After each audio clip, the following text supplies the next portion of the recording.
সকাল সকাল ঘুম থেকে উঠেই ব্রাশ হাতে নিয়ে পড়লাম। এরপরে দেখলাম যে বাহিরে অনেক অন্ধকার, ঝড় বৃষ্টি হচ্ছে। দেখে তো মনেই হচ্ছে না সকাল হয়েছে, অনেক অন্ধকার হয়ে আছে। এরপর দেখতেছি ঝুড়িতে কয়েকটা আম আমার আম্মু এনে রেখেছে, মানে গাছ থেকে এগুলো পড়ছে মাটিতে, তাই এগুলোকে এনে ঝুড়িতে রেখে দিছে। এরপরে দেখলাম কে যেন আবার 2টা আম খেয়েছে। এরপরে চুলায় একটা চায়ের পাতিল বসিয়ে দিলাম। আর সকালবেলা তো চা না খেলে এটা চলেই না, তাই এখানে আমি 2 কাপ পরিমাণ চা বসিয়ে দিচ্ছি। চা শুধু আমি আর আমার আম্মুই খাবো, তাই শুধু 2 কাপে দিলাম। বাসায় আর কেউ নাই, সবাই বাহিরে গেছে, সে আন্দাজ মতো দিলাম। এরপর চা পাতা দিয়ে দিলাম। দেখেন অনেক সুন্দর করে উতরাচ্ছে। এটা দেখতে কিন্তু আমার অনেক বেশি ভালো লাগে। আর দুধ চা কিন্তু আপনারা যত বেশি জাল দিবেন ততই কিন্তু খেতে মজা হয়, আর জাল না দিলে কিন্তু খেতে মজা হয় না। চা চুলায় বসিয়ে দিয়ে আমি ভাবলাম যে এগুলো বেসিনে অনেকগুলো প্লেট বাসন জমে গেছে, এগুলো ধুয়ে ফেলি।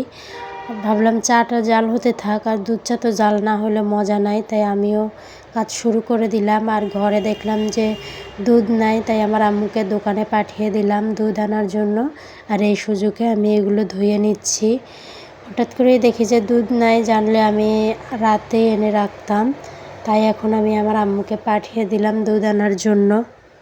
ধোয়া শেষ, এরপর দেখলাম আমার আম্মু দুধ নিয়ে চলে এসেছে, তাই আমিও ঝটপট করে চাটা বানিয়ে ফেললাম। কারণ অনেক সকাল হয়ে গেছে, প্রায় 10টা বেজে গেছে, তাই আমিও তাড়াতাড়ি করে বানিয়ে ফেললাম। আমি শুধু বিস্কুট আর পাউরুটি দিয়ে খাচ্ছিলাম, কারণ সকালবেলা বেশি কিছু খেতে একদমই মন চায় না, তাই আমি সবসময় হালকা কিছু খাই। সকালের খাবার শেষ করে চলে আসলাম দুপুরে রান্না করার জন্য।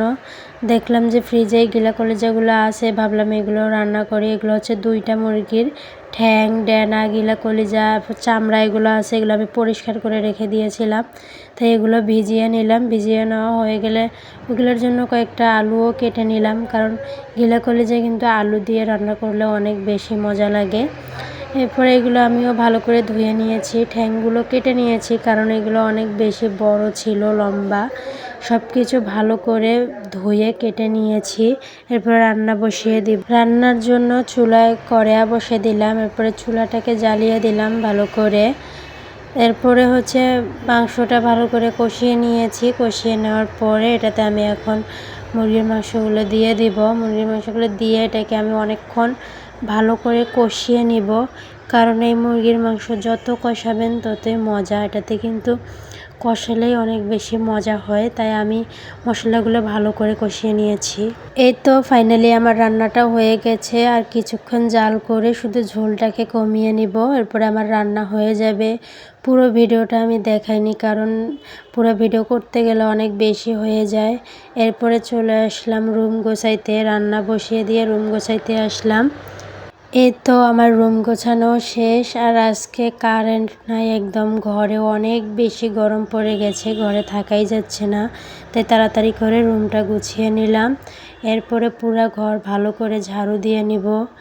এই তো আজকের ভিডিওটা এই পর্যন্তই। আপনাদের কাছে আমার ভিডিওটা কেমন লেগেছে অবশ্যই কমেন্ট করে জানাবেন।